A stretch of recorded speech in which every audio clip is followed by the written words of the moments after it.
নাম কি? মোহাম্মদ আশরাফুল ইসলাম। হ্যাঁ, মোহাম্মদ আশরাফুল ইসলাম।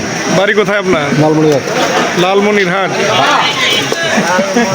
আপনার এই চানাচুরের ব্যবসা কতদিন যাবৎ? 3 বছর। 3 বছর। শুধু ধামরাইতে না আরো অন্য অন্য কোথাও যান? সব জায়গায়, টাঙ্গাইল, ধামরাইল, মানিকগঞ্জ, সব জায়গায়। রামপুর, সব জায়গায়।